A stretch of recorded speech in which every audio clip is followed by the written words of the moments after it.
बिस्मिल्लाहिर्रहमानिर्रहीम अस्सलामुअलैकुम वरहमतुल्लाहि वबरकातुहू। उम्मीद है दोस्तों सब खैर व आफियत से होंगे। आज हम CS101 का मॉड्यूल 61 से लेकर 65 तक जो है वो कवर करेंगे।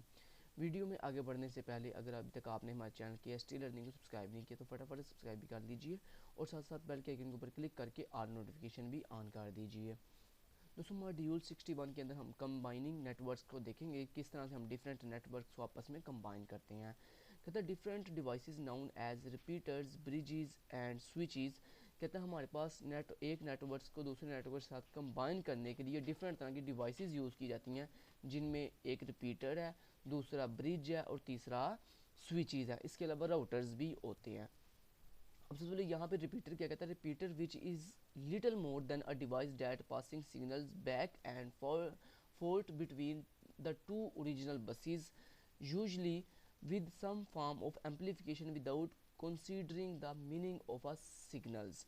यानी वो कह रहा है रिपीटर जो है वो एक ऐसी डिवाइस है हमारे दो नेटवर्क को आपस में कनेक्ट करने के लिए, कंबाइन करने के लिए, जो क्या करती है, जो हमारे सिग्नल को एक नेटवर्क से उठाकर दूसरे नेटवर्क को पहुंचाती है। और इसी के साथ साथ जो रिपीटर होता है वो बेसिकली हमारे लो सिग्नल को हाई सिग्नल में कन्वर्ट भी करता है, रिपीट करता है। यानी जैसे वो होता नहीं, आपने डिफरेंट मसाजिद में एम्पलीफायर्स देखे होंगे कि स्पीकर में मौलवी साहब जब बात करते हैं तो क्या होता है कि एम्पलीफायर होता है जो मौलवी साहब की उस थोड़ी सी लो वॉइस को एक हाई एम्पलीफाई करके उसका एम्पलीट्यूड बढ़ाकर एक बहुत ही हाई वॉइस में जो है कन्वर्ट करता है। ऐसे दोस्तों अगर आपका एक मैसेज जो है वो सेंड किया जा रहा है नेटवर्क के थ्रू जो है, तो क्या होता है कि आपका रास्ते में जाते जाते अगर थोड़ा लॉन्ग डिस्टेंस आ गया है, ये दो नेटवर्क आपस में कंबाइन हुए हैं, तो क्या होता है कि आपका सिग्नल थोड़ा मूव करता करता आहिस्ता आहिस्ता क्या होता है, आहिस्ता आहिस्ता जो है वो कम, उसका सिग्नल का जो ड्यूरेशन है वो कम होना शुरू हो जाता है, मतलब कि उसकी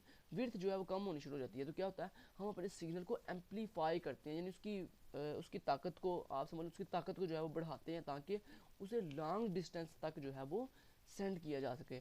तो बेसिकली रिपीटर जो है वो यही काम करता है कि हमारी दो ओरिजिनल बसेस को, सिर्फ कितनी बसेस को, सिर्फ दो बसेस को जो है ओरिजिनल बसेस को एक तो जोड़ता है, कंबाइन करता है, और दूसरा हमारे सिग्नल की जो होता है ना एम्पलीफिकेशन होती है, उसकी जो ताकत होती है उसको बढ़ाता है।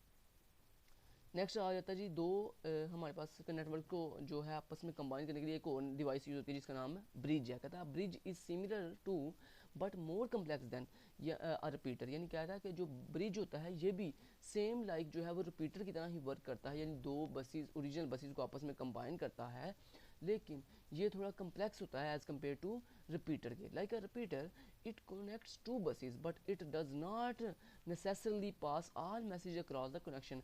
यानी वो कह रहे हैं कि जो रिपीटर होता है ये एक ऐसी डिवाइस है जो दो बसेस को आपस में कनेक्ट तो करती है, लेकिन इसमें ये श्योरिटी नहीं होती कि आपके सारे के सारे मैसेज जो हैं वो नेटवर्क के थ्रू जो है वो सेंड किए जा सकेंगे। लेकिन ब्रिज के अंदर जो है ये श्योरिटी होती है कि ये दो बसेस को कनेक्ट भी करेगा और आपके सारे के सारे मैसेज अक्रॉस द कनेक्शन जो है वो फॉरवर्ड भी करेगा।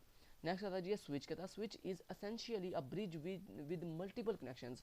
यानी अगर आपने जनाब दो बसेस को नहीं बल्कि मल्टीपल बसेस को आपस में अटैच करना है, कंबाइन करना है, तो उसके लिए ब्रिज का इस्तेमाल नहीं करेंगे, ना ही रिपीटर का इस्तेमाल करेंगे, बल्कि हम किस डिवाइस का इस्तेमाल करेंगे, स्विच डिवाइस का।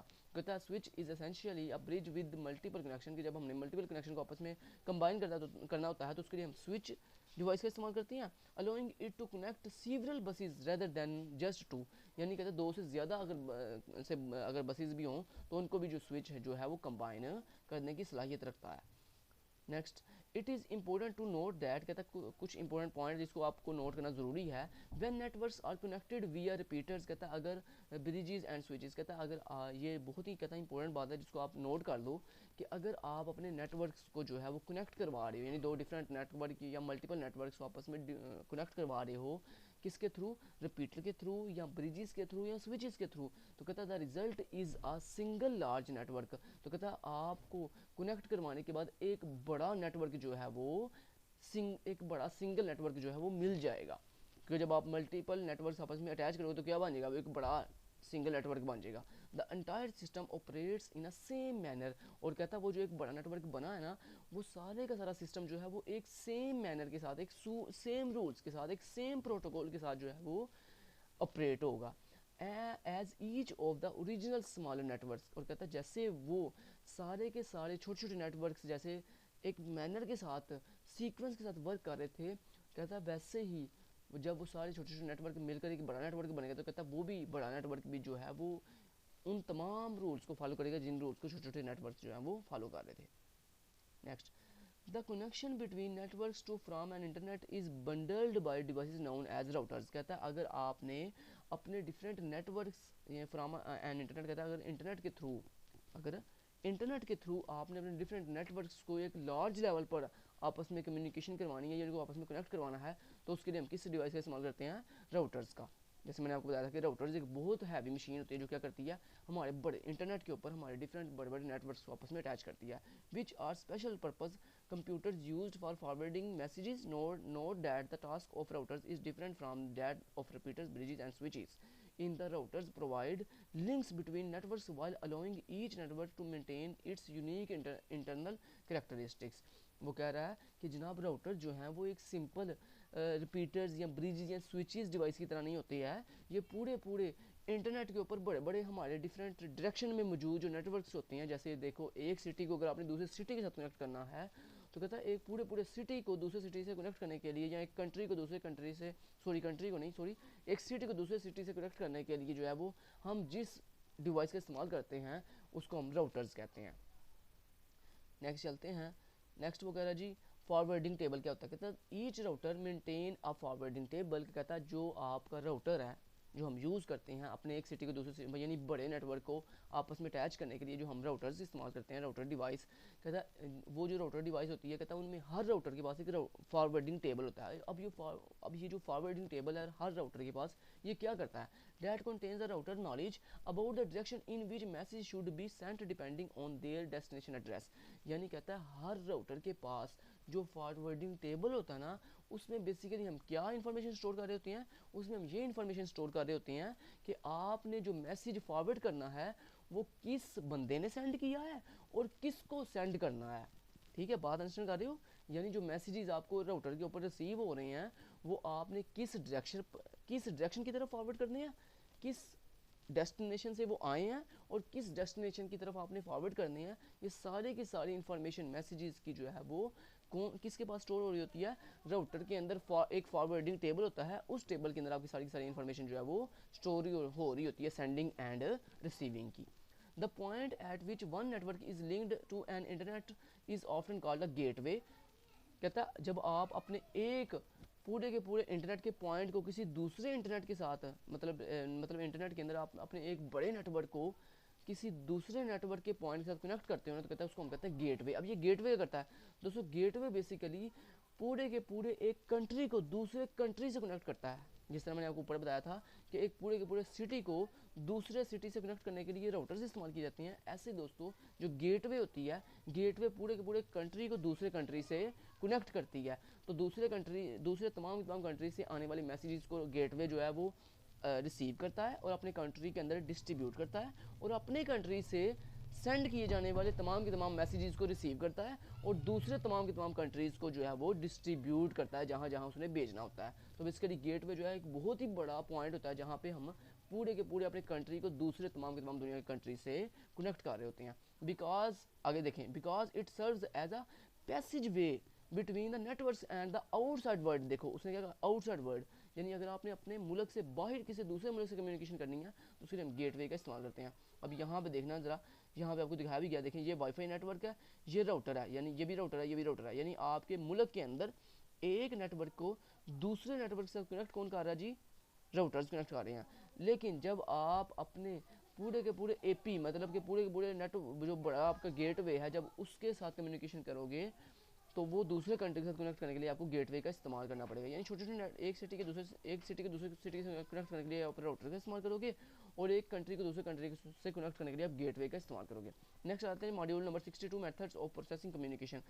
कहता है such communication between processes is called inter process communication. कहता है जब आप अपनी प्रोसेसेस के दरमियान कम्युनिकेशन करवाते हो तो कहता है इसको हम कहते हैं टेक्निकली इंटर प्रोसेस कम्युनिकेशन। ये एक इंपॉर्टेंट डेफिनेशन है।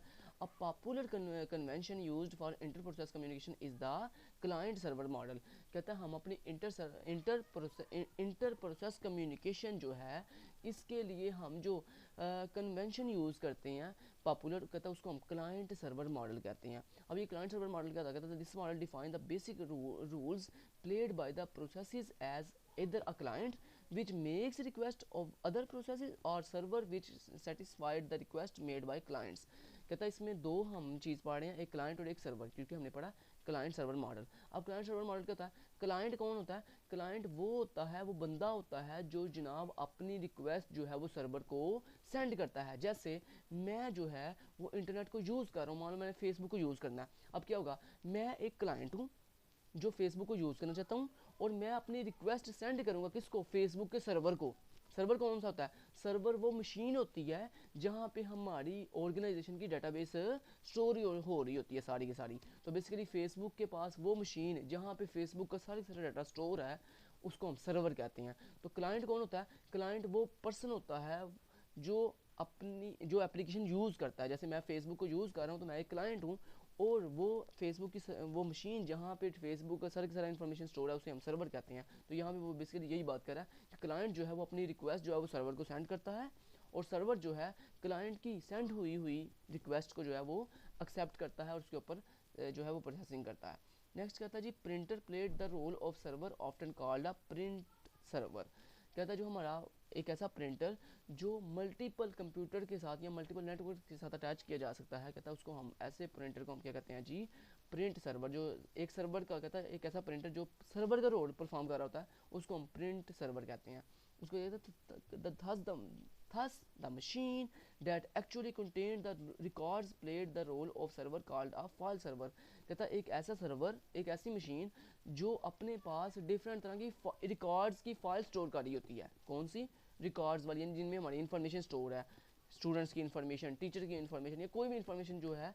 एक ऐसी मशीन जिसके पास डिफरेंट तरह की इन्फॉर्मेशन यानी डिफरेंट तरह के रिकॉर्ड जो हैं वो स्टोर है, जिस तरह सर्वर पे स्टोर होते हैं। कहता है ऐसी ऐसी मशीन को हम फाइल सर्वर कहते हैं।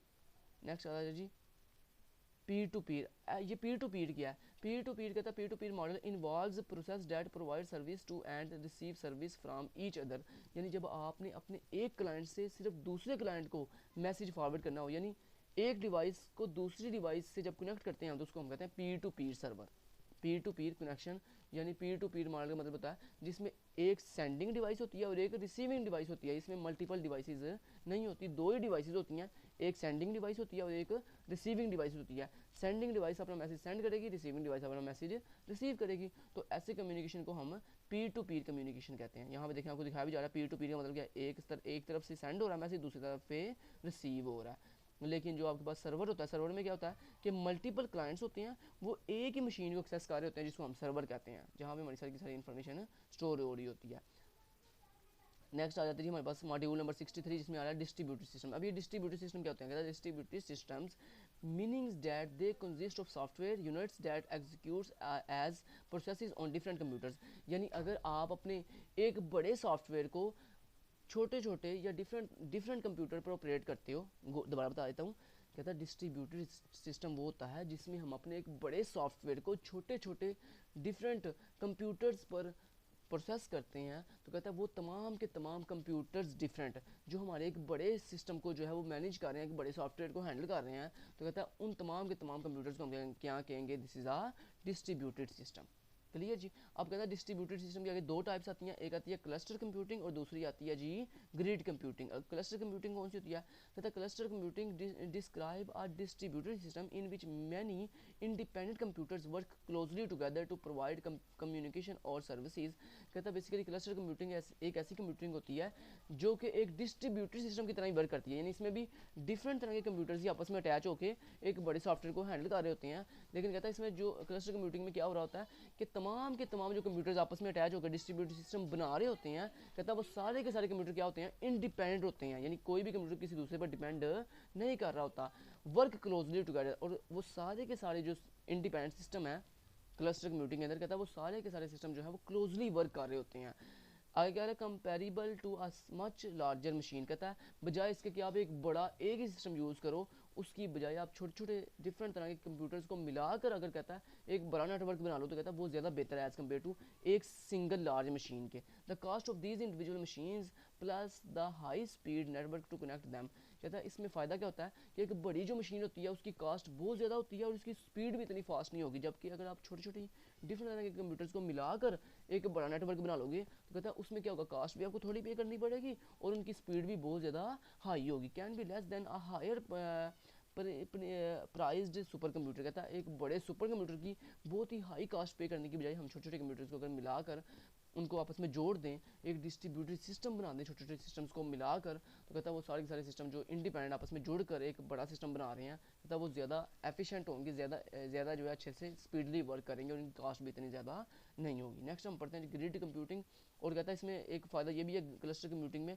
कि इन वो जो छोटे छोटे सिस्टम मिल रहे हैं उससे क्या होता है कि बजाय इसके अगर आपके पास एक बड़ा सिस्टम है तो क्या होगा, सारे का सारा लोड उस एक सिस्टम के ऊपर होगा, लेकिन अगर आप छोटे छोटे सिस्टम अटैच करोगे तो क्या होगा, आपका जो लोड है वो बैलेंस हो जाएगा, मतलब लोड जो है वो डिवाइड हो जाएगा डिफरेंट सिस्टम्स के ऊपर। तो इस तरह क्या होगा, हर सिस्टम के ऊपर अगर एक ही सिस्टम होगा तो सारा का सारा लोड उस पर पड़ जाएगा, वो इतना एफिशिएंट वर्क नहीं करेगा। लेकिन अगर छोटे छोटे मल्टीपल सिस्टम होंगे तो उसमें लोड आपका डिवाइड हो जाएगा, जब लोड डिवाइड होगा तो उसमें आपका काम जो है वो एफिशिएंटली हो रहा होगा। ग्रिड कंप्यूटर्स के refers to distributed system that are more loosely coupled than cluster, कहता है इसमें क्या होता है, ग्रिड सिस्टम में जो है जो क्लस्टर कंप्यूटिंग है उसमें सारे सारे सिस्टम आपस में क्लोजली वर्क कर रहे होते हैं, लेकिन ग्रिड सिस्टम में क्लोजली वर्क नहीं कर रहे होते। बट कहता है but this still works together to accomplish large task, लेकिन कहता है एक चीज़ है कि ग्रिड कंप्यूटिंग के अंदर भी सारे के सारे सिस्टम जो हैं वो एक बड़े टास्क को जो है वो प्रॉपरली जो है वो हैंडल कर रहे होते हैं। Grid computing can involve specialised software to make it easier to distribute data and algorithm to the machine participating in a grid, कहता है इसमें क्या होता है कि ग्रिड के अंदर भी हमारी ग्रिड कंप्यूटिंग में भी हमारा एक बड़ा सिस्टम जो है जो छोटे छोटे सिस्टम है वो बड़े अच्छे तरीके के साथ हमारे डिफरेंट तरह के जो एल्गोरिथम्स हैं उनको सॉल्व कर रहे होते हैं। नेक्स्ट आता है जी क्लाउड कंप्यूटिंग।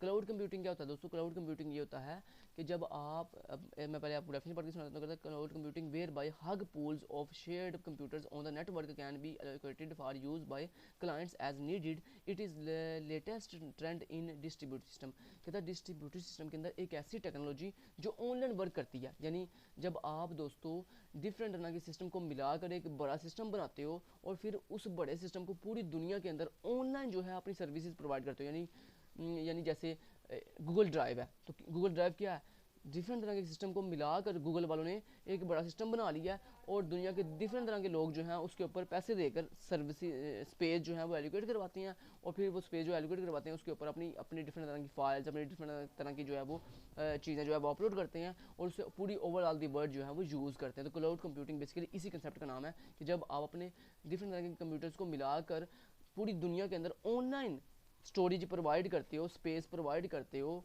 तो कहता है इस सिस्टम को हम क्लाउड कंप्यूटिंग कहते हैं। जैसे इसकी एग्जांपल है जी अमेज़ॉन वेब सर्विसेज, जैसे माइक्रोसॉफ्ट अजूर वाले हैं, जैसे गूगल ड्राइव वाले हैं, तो ये सारी किसकी एग्जांपल है जी, क्लाउड कंप्यूटिंग की, जो कि ऑनलाइन वर्क कर रहे होते हैं। नेक्स्ट मॉड्यूल नंबर 64 आ गया इंटरनेट आर्किटेक्चर, कहता है internet is collection of connected networks, कहता है इंटरनेट क्या है, इंटरनेट बेसिकली एक इंटरनेशनल नेटवर्क है जो हमारे छोटे छोटे डिफरेंट नेटवर्क्स को मिलाकर, कहता है अगर दुनिया के छोटे छोटे नेटवर्क्स को मिला दिया जाए तो एक इंटरनेशनल नेटवर्क बन जाता है जिसको हम शॉर्टली जो है वो इंटरनेट कहते हैं। In general these networks are constructed and maintained by organisations called internet service providers, यानी कहता है वो जो हमने छोटे छोटे सिस्टम को मिलाकर के बड़ा इंटरनेट बनाया है, कहता है ये जो इंटरनेट है जो छोटे छोटे नेटवर्क्स हैं, कहता है उन नेटवर्क्स को हम जो है वो मेंटेन किसके थ्रू करते हैं, एक इंटरनेट सर्विस प्रोवाइडर कंपनी के थ्रू, ठीक है जी। तो जैसे आपके पाकिस्तान में एक पीटीसीएल क्या है कि इंटरनेट सर्विस प्रोवाइडर कंपनी है जो क्या कर रही है पूरे पाकिस्तान के अंदर छोटे छोटे घरों के सिस्टम्स को आपस में अटैच करके एक बड़ा सिस्टम बना रही है और आपको एक इंटरनेट जो है वो प्रोवाइड कर रही है, एक बड़ा सिस्टम प्रोवाइड कर रही है। तो आईएसपी जो है वो इंटरनेट सर्विस प्रोवाइडर कंपनी होती है जो आपको इंटरनेट प्रोवाइड करती है। The system of networks operate by the ISP can be classified in hierarchical according to the role they play in the overall internet structure, कहता है जो हमारे आईएसपी यानी इंटरनेट सर्विस प्रोवाइडर्स ऑर्गेनाइजेशन होती हैं जो हमें छोटे छोटे यूज़र्स को जो है वो इंटरनेट प्रोवाइड करती हैं। कहता है इसके डिफरेंट तरह के 3 जो हैं वो टीयर्स होती हैं, तीन तरह के लेवल्स होते हैं।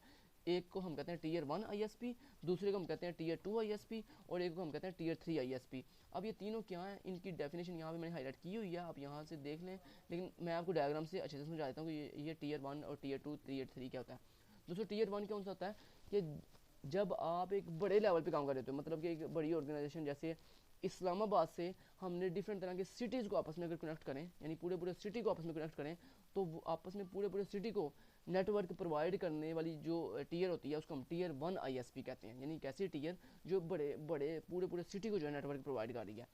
देन दोस्तों अगर उसी सिटी के अंदर आप छोटे छोटे जो गांव होते हैं, छोटे छोटे कस्बे होते हैं, अगर उनको सर्विस प्रोवाइड करो आगे से मज़ीद, तो कहता है वो जो टीयर होती है जो कि हमारे एक बड़े सिटी से नेटवर्क लेकर आगे छोटे छोटे सिटीज़ को प्रोवाइड करती है, तो कहता है उसको हम कहते हैं टीयर 2 ISPs।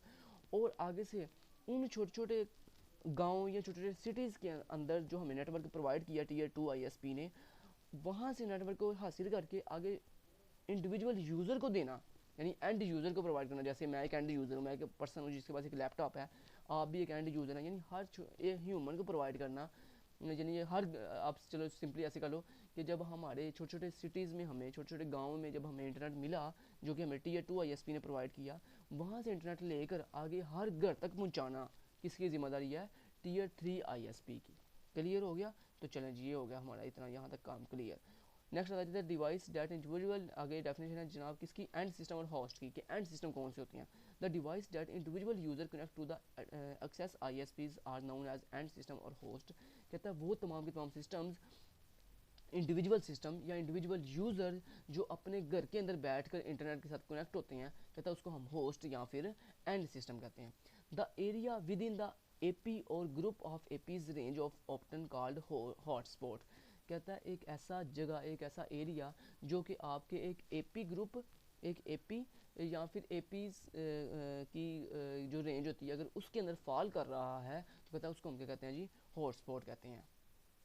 चलिए जी, ये इसकी हॉटस्पॉट की डेफिनेशन थी। आगे कहते हैं जी, a similar technology is used by the cellular telephone industry where hotspot are known as cell and the routers generating the cells are coordinated to provide continuous services as an end system moves from one cell to another। कहता है अगर आप अपने एक cell से दूसरे cell को जब मैसेज फॉरवर्ड करते हो, तो कहता है इस टेक्नोलॉजी को हम जो है वो क्या कहते हैं जनाब, इसको हम कहते हैं राउटर्स कहते हैं, हॉटस्पॉट टू राउटर्स कहते हैं। यानी जो आपका हॉटस्पॉट होता है वो क्या करता है, वो आपके एंड यूज़र से चीज़ मैसेज को उठाकर किसको प्रोवाइड करता है, राउटर्स को प्रोवाइड करता है। राउटर आगे से मजीद आपके नेक्स्ट डेस्टिनेशन में पहुंचाते हैं जिसको आपने मैसेज फॉरवर्ड करना होता है। तो ये कोई इतनी इंपॉर्टेंट डेफिनेशन नहीं थी, इसको चाहे आप छोड़ भी दें तो कोई इतनी बात नहीं, ये जस्ट एक जनरल चीज़ थी। नेक्स्ट आता है जी मॉड्यूल नंबर 65 जिसमें आ रहा है जी इंटरनेट एड्रेसिंग। इंटरनेट एड्रेसिंग क्या होता है दोस्तों, जब आप अपना मैसेज फॉरवर्ड करते हो तो वो मैसेज जब इंटरनेट के ऊपर फॉरवर्ड होता है तो दोस्तों किसी रूल को तहत फॉरवर्ड होता है। जैसे आपको पता है ना दुनिया में हर चीज़ को मैनेज करने के लिए कुछ रूल्स होती हैं, ऐसे ही इंटरनेट के ऊपर कम्युनिकेशन करने के भी कुछ रूल्स होती हैं। तो उन रूल्स को हम क्या कहते हैं जी, उन रूल्स को हम जो है वो यहाँ पे कहते हैं जी प्रोटोकॉल्स। क्या कहते हैं जी, प्रोटोकॉल। जैसे हमने ऊपर भी पढ़ा था कि प्रोटोकॉल जो हैं वो रूल्स होती हैं जिनको फॉलो करके हम इंटरनेट के ऊपर कम्युनिकेशन करते हैं। अब यहाँ पे IP एड्रेस क्या चीज़ है, कहता है internet needs and internet wide addressing system that assign a unique identifying address to each computer in the system in the internet. These address are known as IP addresses.